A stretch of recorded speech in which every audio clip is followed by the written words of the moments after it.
నమస్కారం N3 news కు స్వాగతం. నా పేరు మహిత్. ముందుగా ముఖ్యాంశాలు. వింజమూరులో నూతన డయాలసిస్ సెంటర్ ని ప్రారంభించిన హెల్త్ మినిస్టర్ సత్యకుమార్. మెట్ట ప్రాంతంలో ప్రజల కోసం డయాలసిస్ సెంటర్ ఏర్పాటుపై మంత్రి ప్రశంస. కూటమి ప్రభుత్వం మరో 2 ఏళ్లు మాత్రమే అధికారంలో ఉంటుందన్న వెంకటగిరి వైసీపీ నేత నేదురుమల్లి. 2027లోనే జమిలి ఎన్నికలు వస్తాయని జోష్యం చెప్పిన రామ్కుమార్ రెడ్డి. వైసీపీ కార్యకర్త హత్య వెనుక ఎవరున్నా వదిలిపెట్టే ప్రసక్తే లేదని మాజీ మంత్రి ప్రసన్నకుమార్ రెడ్డి హెచ్చరిక. కుటుంబానికి అండగా ఉంటామని భరోసా. అమరావతి భ్రమరావతిగా మారుతుందని కేంద్ర మాజీ మంత్రి చింతామోహన్ ఎద్దేవా. సూలూరుపేట పట్టణమంతా అవినీతిమయం అయిపోయిందని విమర్శ. 27 ఏళ్ల రైతుల సమస్యల పరిష్కారం చూపిన కోవూరు ఎమ్మెల్యే. వీపీఆర్ కుటుంబానికి రుణపడి ఉంటామన్న రైతులు. వింజమూరులోని ప్రభుత్వ వైద్యశాలలో నూతనంగా ఏర్పాటు చేసిన డయాలసిస్ సెంటర్ని హెల్త్ మినిస్టర్ సత్యకుమార్ ప్రారంభించారు. మెట్ట ప్రాంతమైన వింజమూరులో డయాలసిస్ సెంటర్ని ఏర్పాటు చేయడం అభినందనీయమని మంత్రి పేర్కొన్నారు.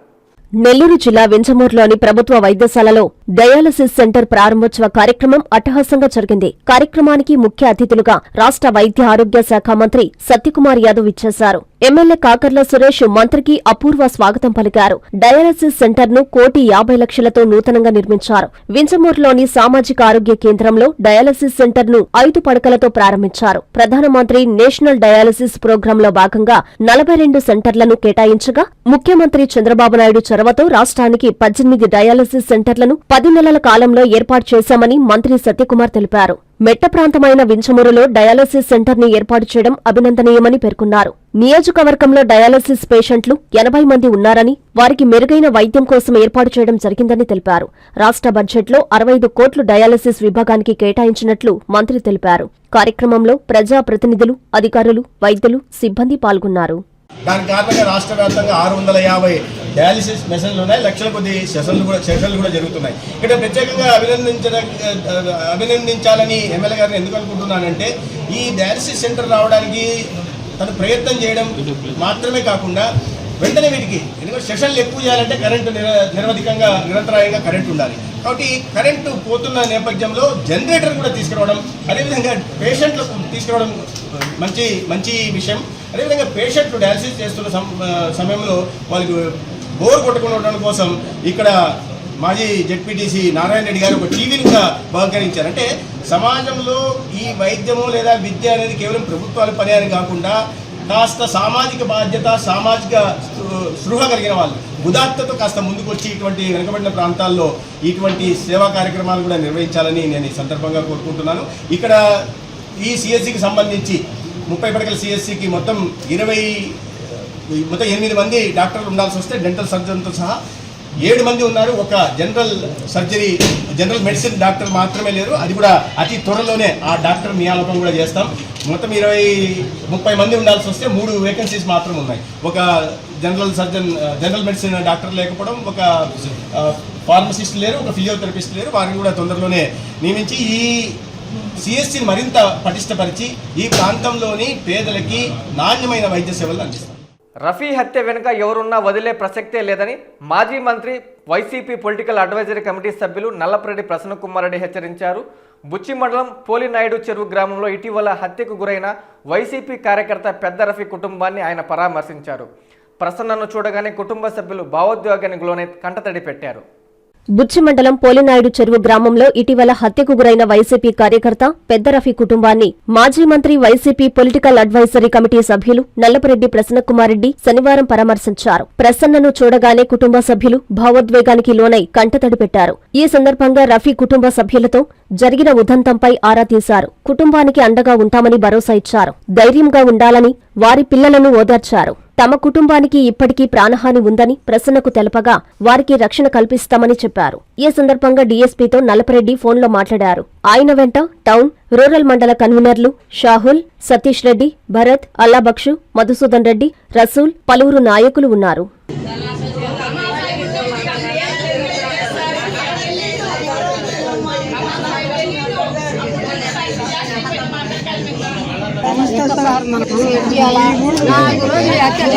ఈ రోజునైనా కానీ మా ఊరికి వచ్చి మీరు సత్యాలలో బతికినారని ఎవరన్నా వచ్చి మాకు విచారింపు చేసిన వాళ్ళు ఉండరా?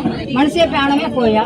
ఎన్ని సంవత్సరాల నుంచి వాడు ఈ ఎలక్షన్ లో ఉండడు. ఎవరికన్నా ఒక మాట చెప్పాడా, ఎవరికన్నా హత్య చేసినాడా, ఎట్లెట్ట కొట్టుకుంటుండో, తొగులు వస్తుండో, తంటాలు వస్తుండో, ఎట్లా జరుపుకొని పోతా ఉన్నాము. ఇంత పెద్ద హత్య చేసే అంత అవకాశం ఏమొచ్చింది? హిందూ వాళ్ళు నైజాంలో హత్య చేసి మా ఊరికి వచ్చారు. ఈ సపోర్ట్ ఎవరు ఇచ్చారు? దాదా ఇచ్చారు. రచ్చబండగాడ దాదా దోశలు అమ్ముతుండ దాదా, ఆ దాదా ఇచ్చాడు ఈ సపోర్ట్. అంతా వాడు సపోర్ట్ లేకుండా ఏం కాదు. మళ్ళీ ఇక్కడ దండలు ఇచ్చడానికి వస్తాడు ఒకడు రంతులాని. వాడేం చేశాడు? మా అల్లు తల పగలు కొట్టేసాడు. చిక్కమనే పిల్లడు తలే పగలు కొట్టేశాడు. ఆ రోజు స్టేషన్ కాడ ఏం కూర్చాడు వాడు? ఇట్లా చిన్నగా చిన్న చిటికి దెబ్బలు ఎందుకు పట్టుకోవాలా? ఒక్కరిని ఇద్దరిని కానీ పొడిచేస్తే తిరిగి 4 రోజులు స్టేషన్లో తిరిగి 4 రూపాయలు కట్టి వచ్చేస్తామన్నాడు వాడు. అదే పని ఈ రోజు చేశాడు. దీనికి తీర్మానం ఎవరు చేయాలా? మేమే చేసుకోవాలా? మీరు చేస్తారా? ఇంకా కదా, ఇంకా నెట్ చేయాలా? మేము మనం బతికేది అట్లా, మన ఇక్కడ ఉండేది అట్లా. నా మనోడిని కూడా చంపి అలానే ఉన్నారు వాళ్ళు. ఎవరు అలా వచ్చి పడుకుని నా మనోడిని కూడా వేసి అలానే ఉన్నారు వాళ్ళు. ఎట్లా గట్టు మేము మనసు దగ్గరడి ఆయన మాకు ఒక దేవత ఈ ఊరికి. మనం ఎప్పటి నుంచి కూడా ఆయనకి మర్చిపోము. ఏ మాట అయినా కానీ ఆయనకి వినిపించుకుంటుంది. గత 27 సంవత్సరాల నుండి పూడికతీతలు తీయగా విడవలూరు రైతులు నానా ఇబ్బందులు ఎదుర్కొంటున్నారు. ఈ విషయమై రైతులు గ్రీవెన్స్లో వేమిరెడ్డి ప్రశాంత్ రెడ్డికి రైతులు అర్జీ అందజేశారు. ఎమ్మెల్యే వెంటనే స్పందించారు. 2 రోజుల సమయంలోనే హిటాచీ మిషన్ పంపించి కాలువ పూడికలను తీయించారు. తమ కుటుంబాలు ఉన్నంతకాలం వీపీఆర్కు రుణపడి ఉంటామని రైతులు తెలిపారు. 150 ఎకరాలకు నీరు అందించే పారుదల కాలువ పూడికతీతలను ఎమ్మెల్యే వేమిరెడ్డి ప్రశాంత్ రెడ్డి తీయించారు. మండలంలోని హరిజనులు పండించుకునే పంట పొలాల మధ్యలో ప్రవహించే సాయి కాలువ సుమారు 150 ఎకరాలకు జీవనాధారం. గత 27 సంవత్సరాల నుండి పూడికతీతలు తీయక రైతులు నానా ఇబ్బందులు ఎదుర్కొంటున్నారు. ఈ విషయమై రైతులు మండల పరిషత్ కార్యాలయం నందు గ్రీవెన్స్ లో వేమిరెడ్డి ప్రశాంత్ రెడ్డికి రైతులు అర్జీ ఇవ్వడం జరిగింది. ఈ మేరకు ఎమ్మెల్యే ప్రశాంత్ రెడ్డి వెంటనే స్పందించారు. 2 రోజుల సమయంలోనే హిటాచీ మిషన్ పంపించి కాలువ పూడికలను తీయించారు. అక్కడున్న రైతులు మాట్లాడుతూ కాలువ పూడికలను తీయించడం చాలా సంతోషంగా ఉందన్నారు. మా పెద్దవాళ్ల కాలం నుంచి ఇక్కడ వ్యవసాయం చేసుకుంటున్నామని, మాకు తెలిసి సాయి కాలువని ఎప్పుడూ తవ్వలేదని, కానీ ఇక్కడ నీళ్లు లేక బాధపడేవాళ్లమని, అందరికీ 4-5 పుట్లు పండితే తాము 2 పుట్లు పండించుకొని ఎంతో బాధపడేవాళ్లమన్నారు. ఎంతో మందిని కలిసి చాలాసార్లు సాయి కాలువని తవ్వమని అడిగామని ఎవరూ పట్టించుకోలేదని, అలాంటిది వేమిరెడ్డి ప్రశాంతిరెడ్డిని అడగగానే ఈ పూడికతీత పనులు చేయించారన్నారు. మా కుటుంబాలు ఉన్నంతకాలం కోవూరు ఎమ్మెల్యే వేమిరెడ్డి ప్రశాంతిరెడ్డికి రుణపడి ఉంటామని రైతులు తెలిపారు. దీనికి సహకరించిన మండల ఇన్ఛార్జు అడపాల శ్రీధర్ రెడ్డికి, నాయకులకు, రైతులకు ధన్యవాదాలు తెలిపారు. ఈ కార్యక్రమంలో పాసం శ్రీహరిరెడ్డి, సత్యవాలు సత్యంరెడ్డి, పొన్నవోలు పురందర్ రెడ్డి, గ్రామ నాయకులు, రైతులు పాల్గొన్నారు. హరిజన వాడవాళ్ళు 2 హరిజన వాళ్ళు అందరికి ఇక్కడ 150 ఎకరాలు ఉంది. వాళ్ళకి నీళ్లు పారక 30 సంవత్సరాల నుంచి బోర్లతో కొట్టుకొని సగం పండి సగం పంటగా ఉంటే మన ప్రశాంత్ రెడ్డి గారి ఎమ్మెల్యే గారికి చెప్పుకున్నారు. చెప్పుకుంటే ఆమె ఇమీడియట్ గా శ్రీధర్ రెడ్డికి ఇన్ఛార్జి శ్రీధర్ రెడ్డికి చెప్పి పంపించమని చెప్తే ఆయన కూడా దాని మీద ఇంట్రెస్ట్ తీసుకొని 1.5 రోజుల్లోనే పంపించాడు. దీన్ని తొగితే ఇంకా ఆమెను ఇంకా 30 సంవత్సరాలు మర్చిపోరు. ఆమెను కానీ మా ఇన్ఛార్జి శ్రీధర్ రెడ్డిని కానీ అని మనల్లో అందరు ఉన్నారు. ఆడ బొగ మొత్తం ఎంత హ్యాపీగా ఈరోజు తింటున్నారంటే వాళ్ళ పుణ్యమేను. కాబట్టి అందరికీ ఇది మంచి జరుగుతుంది. అందులో హరిజన్స్కి ఎక్కువగా హరిజన్స్ ఒకరు ఇద్దరు కూడా ఉన్నారో లేరు, ఒక సాయిబుగా ఉన్నాడు అంతే. ఆ కోసం పొరం మొత్తం ఎస్సీలే. వాళ్ళందరికీ మేలు చేసినట్టు మన ప్రశాంత్ రెడ్డి గారికి నేను కృతజ్ఞతలు తెలుపుకుంటున్నాను.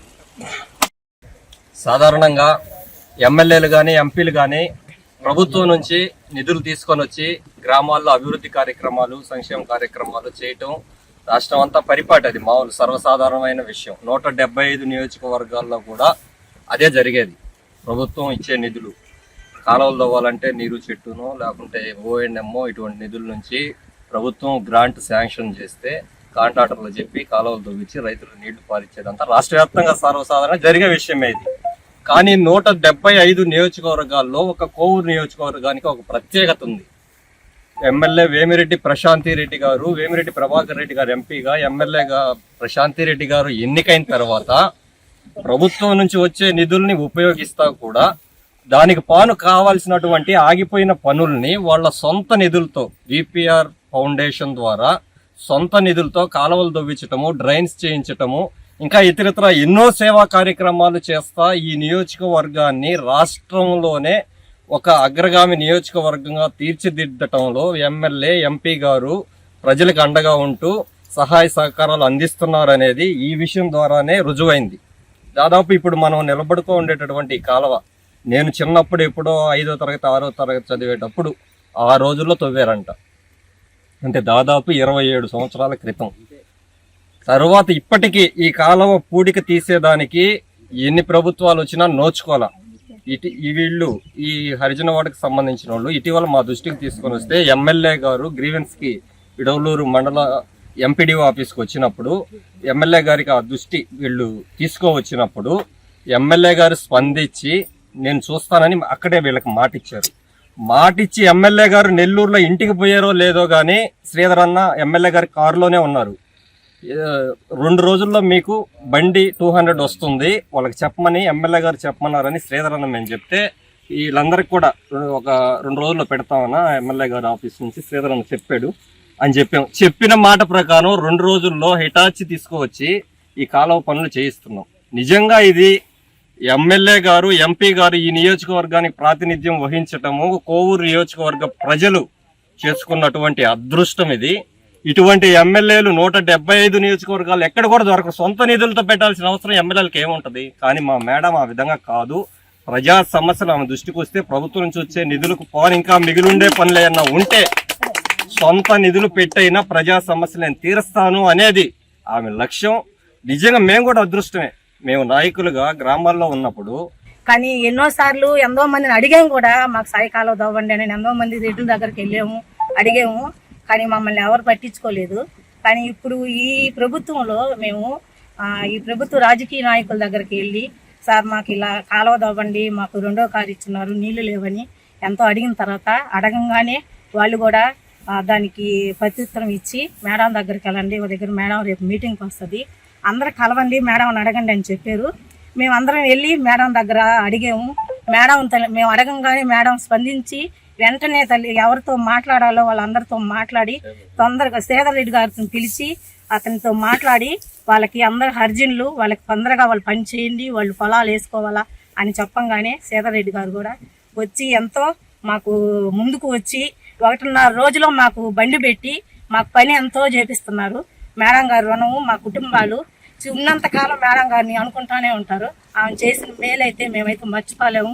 ఇక్కడున్న తెలుగుదేశం పార్టీ నాయకులు కూడా ఎంతో స్పందించి మాకు ముందు వచ్చి పనిచేసినందుకు వాళ్ళందరికీ మేము ధన్యవాదాలు తెలుపుకుంటూ మేడం గారికి ధన్యవాదాలు తెలుపుకుంటూ ఇందుకూరుపేట మండలం పల్లిపాలెం గ్రామంలో శ్రీ సీతారాముల విగ్రహ ప్రతిష్ఠ మహోత్సవం వైభవంగా జరిగింది.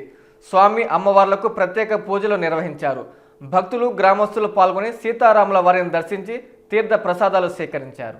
నెల్లూరు జిల్లా ఇందుకూరుపేట మండలం పల్లిపాలెం గ్రామంలో శ్రీ సీతారాముల విగ్రహ ప్రతిష్ఠ కార్యక్రమం వైభవంగా జరిగింది. ఈ కార్యక్రమానికి ముఖ్య అతిథులుగా వైఎస్ఆర్సీపీ మండల అధ్యక్షులు మావులూరు శ్రీనివాసులరెడ్డి విచ్చేశారు. ఈ సందర్భంగా వేద పండితులు ప్రత్యేక పూజా కార్యక్రమాలు నిర్వహించారు. స్వామివారి దర్శనం అనంతరం మావులూరు శ్రీనివాసులరెడ్డి మాట్లాడుతూ గత వైసీపీ ప్రభుత్వంలో పల్లిపాలెం సీతారాముల దేవస్థాన ఏర్పాటుకు కృషి చేయడం జరిగిందన్నారు. మాజీ ఎమ్మెల్యే నల్లపరెడ్డి ప్రసన్నకుమార్ రెడ్డికి ప్రత్యేక ధన్యవాదాలు తెలిపారు. ఈ కార్యక్రమంలో వైఎస్ఆర్సీపీ నాయకులు సిగనం సుబ్రహ్మణ్యం, అంగ పకీరయ్య, తంబు వెంకటేశ్వర్లు, రామాను ఉదయాద్రి, భక్తులు, గ్రామస్తులు అధిక సంఖ్యలో పాల్గొన్నారు.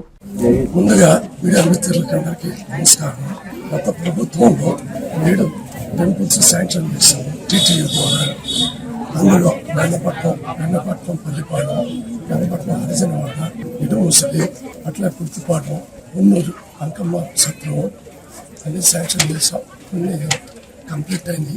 ఈరోజు దీన్ని ప్రతిష్ఠ చేసుకోవటం జరిగింది. అందుకని గంగపట్నం ఇన్వైట్ చేస్తున్నాను.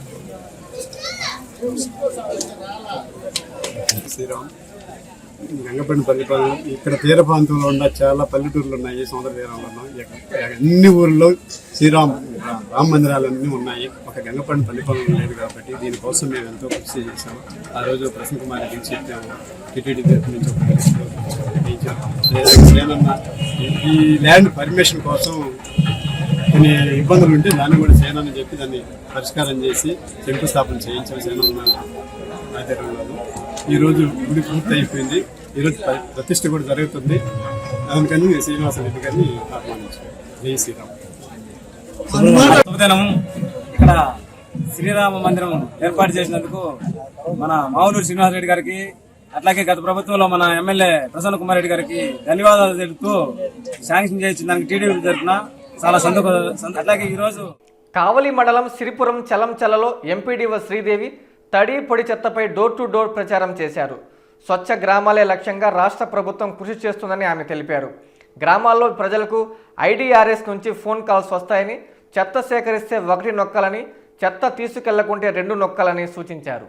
గ్రామాల్లో గ్రీన్ అంబాసిడర్లు ప్రతిరోజు డోర్ టు డోర్ చెత్త సేకరించాల్సిందేనని కావలి ఎంపీడీఓ శ్రీదేవి స్పష్టం చేశారు. కావలి మండలం సిరిపురం చలంచర్లలో ఆమె తడి పొడి చెత్తలపై డోర్ టు డోర్ ప్రచారం చేశారు. ఈ సందర్భంగా శ్రీదేవి ఎంత్రీ న్యూస్ తో మాట్లాడారు.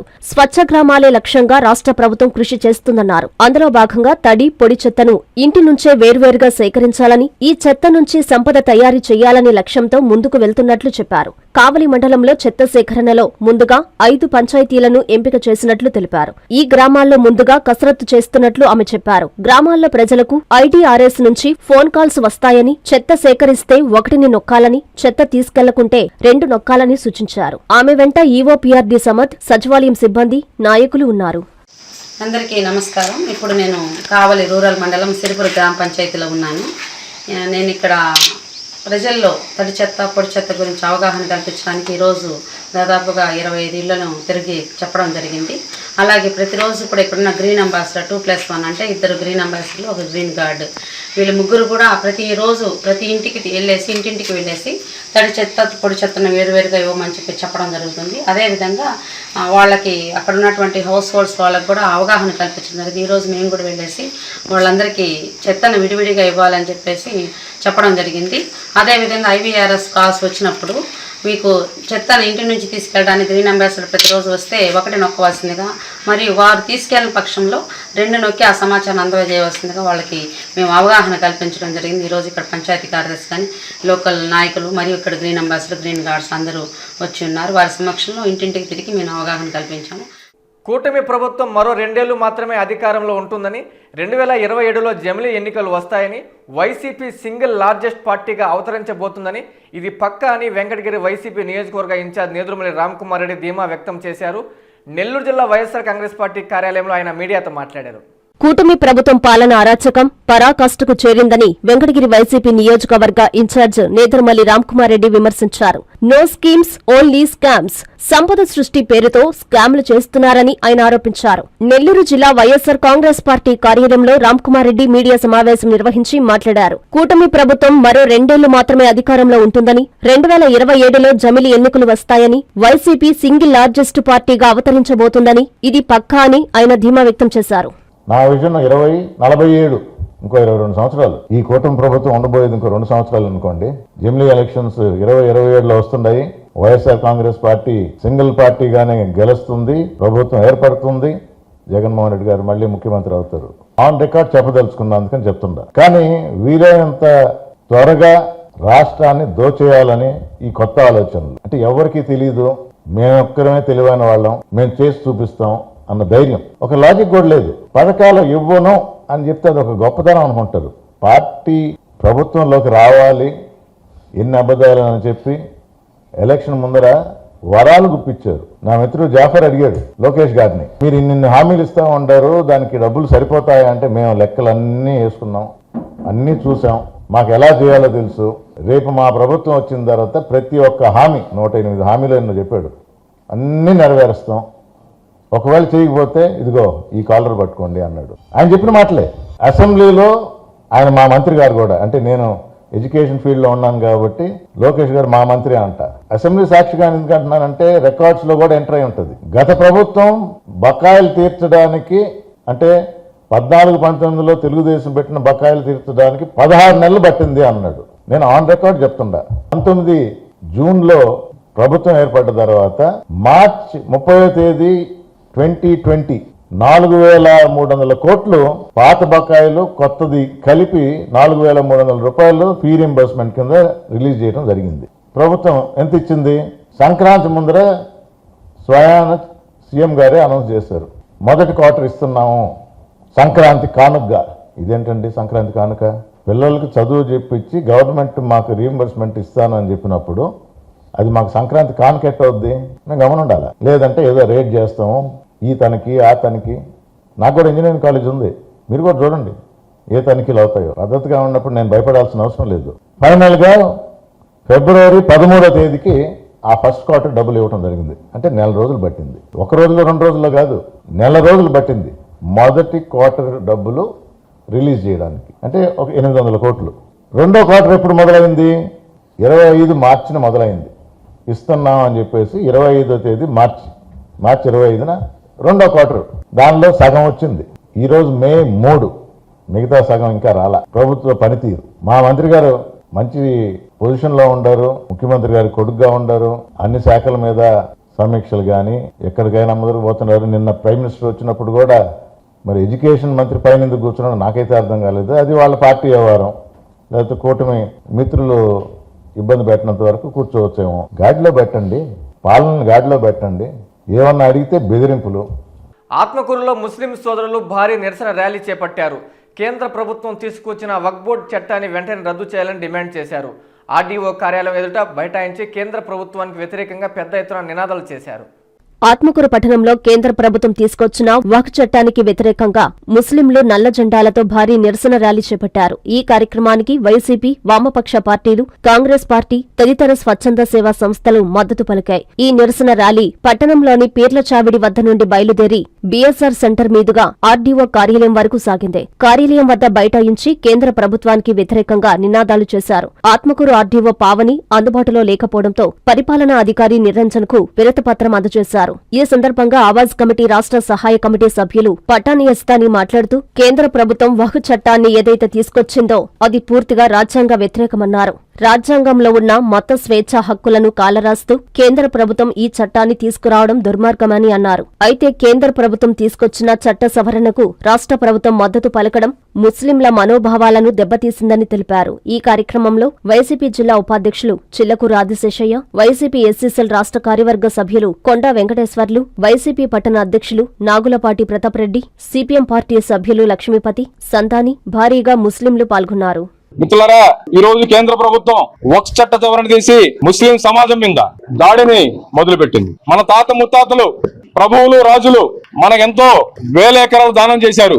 ముస్లిం సమాజం ఈ దేశంలో పేదరికంలో కొట్టుమిట్టినట్టుంది. పిల్లల్ని చదివించలేక, వారి ఆరోగ్యాలను చూసుకోలేక అనాథులుగా, పేదలుగా మిగిలిపోతున్నారు. స్వర్గీయ నందమూరి తారక రామారావు భారతదేశంలోనే మొదటిసారి వృద్ధులకు, వితంతువులకు, వికలాంగులకు పింఛన్ ప్రవేశపెట్టారని, ఆ తరువాతే అన్ని రాష్ట్రాలు ఆయన్ని అనుసరించాయని టీడీపీ నెల్లూరు పార్లమెంట్ ప్రధాన కార్యదర్శి చేజల్ల వెంకటేశ్వర రెడ్డి గుర్తు చేశారు. నెల్లూరు జిల్లా తెలుగుదేశం పార్టీ కార్యాలయంలో ఆయన మీడియాతో మాట్లాడుతూ గత టీడీపీ హయాంలో జాప్యం లేకుండా భర్త మరణించిన భార్యలకు వితంతు పింఛన్ వచ్చేదని గుర్తు చేశారు. గత తెలుగుదేశం పార్టీ హయాంలో వితంతువులకు జాప్యం లేకుండా పింఛన్ వచ్చేదని టీడీపీ నెల్లూరు పార్లమెంటు ప్రధాన కార్యదర్శి చేజర్ల వెంకటేశ్వరరెడ్డి తెలిపారు. వైసీపీ హయాంలో ఈ విధానాన్ని అమలు చేయకపోవడంతో లక్షల మందికి పైగా వితంతువులకు పింఛన్ రావడం లేదని విమర్శించారు. అటువంటి వారి కోసం 89,788 వితంతు పింఛన్లు మంజూరు చేసిన ముఖ్యమంత్రి చంద్రబాబుకు కృతజ్ఞతలు తెలియజేస్తున్నామన్నారు. స్వర్గీయ నందమూరి తారక రామారావు భారతదేశంలోనే మొదటిసారి వృద్ధులకు, వితంతువులకు, వికలాంగులకు పింఛన్ ప్రవేశపెట్టారని గుర్తు చేశారు. ఆ తర్వాత అన్ని రాష్ట్రాలు ఆయన్ను అనుసరించాయని చెప్పారు. నెల్లూరు జిల్లా టీడీపీ కార్యాలయంలో ఆయన మీడియాతో మాట్లాడారు. నమస్కారం. భారతదేశంలోనే మొట్టమొదటిసారిగా స్వర్గీయ నందమూరి తారక రామారావు గారు ముఖ్యమంత్రిగా ఉన్న సమయంలో కుటుంబంలో ఏ పని చేయలేని వృద్ధులకి, అదేవిధంగా భర్తను పోగొట్టుకున్నటువంటి వితంతువులకి, వికలాంగులకి పింఛన్ ఇవ్వాలని చెప్పి ఆలోచన చేసి ఈ దేశంలోనే మొట్టమొదటిసారిగా ఆంధ్రప్రదేశ్లో ఎన్టీ రామారావు గారు ముఖ్యమంత్రిగా ఉన్న సమయంలో పింఛన్ పథకాన్ని ప్రవేశపెట్టడం జరిగింది. ఈరోజు భారతదేశంలో ఉన్నటువంటి అన్ని రాష్ట్రాల్లో కూడా నాడు ఎన్టీ రామారావు గారు ప్రవేశపెట్టినటువంటి పెన్షన్ పథకం ఈరోజు అన్ని రాష్ట్రాల్లో ఏదో ఒక పేరుతో అమలవుతున్న పరిస్థితి మనం చూస్తున్నాం. అంతేకాదు, నారా చంద్రబాబు నాయుడు గారు ముఖ్యమంత్రి అయిన తర్వాత అప్పటి వరకు 200 ఇస్తున్నట్టు పెన్షన్ని 3,000కి చేయటమే కాదు, పురుషులు కాబట్టి చనిపోయిన వారికి, వారి భార్యకి వితంతు పెన్షన్ ఇవ్వని పరిస్థితులు ఇంకా కొంతమంది మిగిలిపోయి ఉన్నారు. కాబట్టి ముఖ్యమంత్రి నారా చంద్రబాబు నాయుడు గారు పెద్ద మనసు చేసుకుని 89,785 మందికి ఈరోజు పెన్షన్ ఇచ్చేదానికి నిర్ణయం తీసుకున్నారు. మిగిలిపోయిన వారు కూడా రాష్ట్రం మొత్తం మీద ఇంకొక 5,000 మంది నుంచి 10,000 మధ్య ఉంటారు. 2023 డిసెంబర్ 1కి ముందు చనిపోయిన వారి కుటుంబ సభ్యులకు కూడా వితంతు పెన్షన్ ఇచ్చే కార్యక్రమానికి ముఖ్యమంత్రి గారు నిర్ణయం తీసుకొని ఇవ్వాలని చెప్పి సందర్భంగా విజ్ఞప్తి చేస్తున్నాం. సూలూరుపేటలో కాంగ్రెస్ పార్టీ ఆధ్వర్యంలో నాయకులు కార్యకర్తలతో కలిసి కేంద్ర మాజీ మంత్రి డాక్టర్ మోహన్ నిరసన ప్రదర్శన చేపట్టారు. సూలూరుపేట పట్టణమంతా అవినీతిమయమైపోయిందని ఆరోపించారు. అమరావతి భ్రమరావతిగా మారుతుందని చింత ఎద్దేవా చేశారు. తిరుపతి జిల్లా సూలూరుపేట పట్టణంలోని రెవెన్యూ, మున్సిపల్, పోలీస్ శాఖలు అవినీతితో నిండిపోయి ఉన్నాయని, జీఎన్టీ రోడ్డు ఆక్రమణలు, కాలంగి ఇసుక దోపిడీ ఎవరూ పట్టించుకోవడం లేదని మాజీ కేంద్ర మంత్రి చింతామోహన్ విమర్శించారు. కాంగ్రెస్ పార్టీ ఆధ్వర్యంలో చింతామోహన్ నిరసన ప్రదర్శన చేశారు. రాష్ట్రంలోని సహజ వనరులను ఓబీసీలకు, ఎస్సీ, ఎస్టీలకు అప్పగించాలని ఆయన ఈ సందర్భంగా డిమాండ్ చేశారు. చింతామోహన్ మీడియాతో మాట్లాడుతూ రాజధాని అమరావతి భ్రమరావతిగా మారుతుందని ఎద్దేవా చేశారు. చంద్రబాబు నాయుడు 2014లో చూపిన గ్రాఫిక్స్ ను ఇప్పటికి చూపించి ప్రజలను మోసం చేస్తున్నారన్నారు. ప్రధాని వచ్చినా రాజధానికి ఎలాంటి నిధులు ప్రకటించలేదని, యోగా గురించి మాట్లాడి వెళ్లిపోయాడని చింతామోహన్ విమర్శించారు. ముఖ్యంగా రాయలసీమ ప్రజలకు ఒంగోలు నుంచి కర్నూలు దాకా ఎవరు సంతోషంగా లేరు. ఇది వాస్తవం. ముఖ్యమంత్రి గారు అర్థం చేసుకోవాలి ఈ విషయాలు, అందరి మనోభావాల్ని. నిన్న ఆయన చూపించాడు బొమ్మలు. ఈ బొమ్మలు కూడా 2014లో చూపించాడు గ్రాఫిక్స్. ఓ అబ్బా, 150 అంతస్తులు, 100 అంతస్తులు, 75 అంతస్తులు, ప్రపంచ స్థాయి అన్నీ చెప్పుకొని వచ్చాడు. మరి తిరుపతికి రావాల్సిన రాజధానిని అమరావతికి తీసుకెళ్ళాడు తిరుపతి వాసి. మరి ఇది కేవలం అమరావతి భ్రమరావతిగా కనిపిస్తా ఉంది రాష్ట్ర ప్రజలందరికీ. ప్రధానమంత్రి గారు పోయిన దఫా వచ్చేటప్పుడు ఒక చెంబు తీసుకొని వచ్చాడు. చెంబులో తీర్థమో నీళ్ళో తెలీదు, ఇంకొక దాంట్లో మట్టి తీసుకొని వచ్చాడు. ఈ దఫా మట్టి నీళ్లు తీసుకురాకుండా విక్స్ టాబ్లెట్లు తీసుకొని వచ్చాడు. విక్స్ టాబ్లెట్లు. ఆయన ఎంత తెలియగలవాడో చూడు. మరి పవన్ కళ్యాణ్ 3 సార్లు దగ్గితే నిన్న దానికి మందు బిళ్ళలు కూడా తీసుకొని వచ్చాడు. ఆయనకు పిలిచి పాపం మనందరం చాక్లెట్ ఇచ్చాడు అనుకున్న చాక్లెట్ కాదంట, విక్స్ వెళ్ళంట. మరి రాజధాని నగరానికి గాని 10 రూపాయలు ఇచ్చినట్టుగా ఎక్కడా మాట్లాడలేదు. అందరూ ఊహించారు ప్రత్యేక హోదా ఇస్తాను, అమరావతికి ఈ రాజధాని నగరానికి ఒక 50,000 కోట్ల రూపాయలు ఇస్తాను, దీన్ని బ్రహ్మాండంగా చేస్తామని. ఇదేమీ చెప్పలేదు. ఏం చేస్తున్నారో పోలీస్ శాఖ దరిద్రంగా ఉంది. సూళ్లూరుపేట పోలీస్ శాఖ నేను ఖండిస్తున్నాను. మాకు ప్రతి చిన్న విషయం తెలుసు. ఇసుక లారీలు మొదలుకొని ప్రతి స్మగ్లింగ్ యాక్టివిటీ గురించి పోలీసుల చర్యలు మేము ఖండిస్తున్నాం. జాగ్రత్త, పోలీసులు యూనిఫారం వేసుకొని మీరు ఈ బడుద్దాయి పనులు చేయొద్దని వాళ్ళని డిమాండ్ చేస్తూ, మరి తిరుపతి జిల్లా ఎస్పీకి కూడా నేను తెలియజేస్తున్నాను. మరి సూళ్లూరుపేటలో అవినీతి విపరీతంగా ఉంది. ఏసీబీ అధికారులను నిద్రపోతున్నట్టున్నారు. ఏసీబీ అధికారులు రావాల్సిన అవసరం ఉంది. కావలి పట్టణంలోని మున్సిపల్ స్థలంలో రోడ్డు మార్జిన్ స్థలం ఆక్రమించి సుమారు 500 మీటర్లు ప్రమాదకరమైన ప్రైవేట్ కాలువ కడుతున్నా ఎవరూ పట్టించుకోవడం లేదని స్థానికులు చెబుతున్నారు. అధికారులు, సిబ్బంది ఆక్రమణల జోలికి పోకపోవడంపై అనేక విమర్శలు వ్యక్తమవుతున్నాయి. కావలి పట్టణంలో ఎక్కడ చిన్న ఇల్లు కడుతున్నా అనుమతులు ఉన్నాయా అని వాలిపోయే మున్సిపల్ పట్టణం ప్రణాళిక అధికారులు, సిబ్బంది ఆక్రమణల జోలికి మాత్రం వెళ్లడం లేదు. కావలి పట్టణం వెంకటరావు నగర్ 18వ వార్డులో ఓ అక్రమ ప్రైవేటు కాలువ నిర్మాణం చేస్తే ఔరా అనిపించక మానదు. అంతేనా, ఇంత విడ్డూరమా అనకుండా ఉండలేరు. మున్సిపల్ స్థలంలో రోడ్డు మార్జిన్ స్థలం ఆక్రమించి సుమారు 500 మీటర్లు ప్రమాదకరమైన ప్రైవేటు కాలువ కడుతున్నా ఎవ్వరూ పట్టించుకోవడం లేదు. స్థానికంగానే ఉన్న సచివాలయం పట్టణ ప్రణాళిక సిబ్బంది ఏం చేస్తున్నారో అర్థం కాని పరిస్థితి ఉంది. వారికి తెలిసే చోద్యం చూస్తున్నారా అనే అనుమానాలు కలగక మానదు. వెంకటరావు నగర్ 18వ వార్డులో రేడియో పార్కుకు దక్షిణంగా శివాలయం రోడ్డు నుంచి వెళ్లే వీధిలో ఈ చోద్యం కానుస్తోంది. ఇక్కడ ఓ ఇంటి యజమాని భారీ ప్రహరీ గోడ నిర్మాణం చేపట్టారు. గోడకు ముందు సుమారు 6 అడుగుల మున్సిపాలిటీ స్థలంలో గార్డెన్ కు నిర్మాణం చేపట్టాడు. ఈ గార్డెన్ కు ఎదురుగా మున్సిపల్ రోడ్డును ఆనుకొని అక్రమ కాలువ నిర్మాణం చేపడుతున్నాడు. ఇలా శివాలయం రోడ్డు నుంచి తన ఇంటి ముందు వరకు రోడ్డు మార్జిన్ లేకుండానే ఎలాంటి మున్సిపల్ అనుమతులు లేకుండా కాలువ నిర్మిస్తున్నాడు. రోడ్డు మార్జిన్ లేకుండా కడుతున్న ఈ కాలువ నిర్మాణం చాలా ప్రమాదకరమని స్థానికులు చెబుతున్నారు. ఈ ఇంటి యజమాని కూడా గుంటూరు జిల్లాలో ఓ బాధ్యతాయుతమైన ప్రభుత్వ ఉద్యోగం చేస్తున్నట్లు తెలుస్తోంది. ఈ విషయమై మున్సిపల్ కమిషనర్ శ్రావణ్ కుమార్ ను N3 న్యూస్ వివరణ కోరగా పరిశీలించి చర్యలు తీసుకుంటామని చెప్పారు. చూద్దాం ఏ మాత్రం చర్యలు తీసుకుంటారు. వార్తలు ముగించే ముందు ముఖ్యాంశాలు మరోసారి. వింజమూరులో నూతన డయాలసిస్ సెంటర్ ని ప్రారంభించిన హెల్త్ మినిస్టర్ సత్యకుమార్. మెట్ట ప్రాంతంలో ప్రజల కోసం డయాలసిస్ సెంటర్ ఏర్పాటుపై మంత్రి ప్రశంస. కూటమి ప్రభుత్వం మరో 2 ఏళ్లు మాత్రమే అధికారంలో ఉంటుందన్న వెంకటగిరి వైసీపీ నేత నేదురుమల్లి. 2027లోనే జమిలి ఎన్నికలు వస్తాయని జోష్యం చెప్పిన రామ్కుమార్ రెడ్డి. వైసీపీ కార్యకర్త హత్య వెనుక ఎవరున్నా వదిలిపెట్టే ప్రసక్తే లేదని మాజీ మంత్రి ప్రసన్నకుమార్ రెడ్డి హెచ్చరిక. కుటుంబానికి అండగా ఉంటామని భరోసా.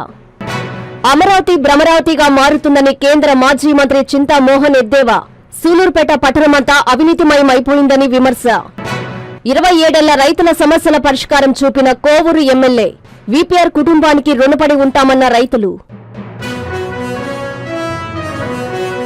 ఇవి బులెటిన్ల వార్తలు. చూస్తూనే ఉండండి N3 టీవీ.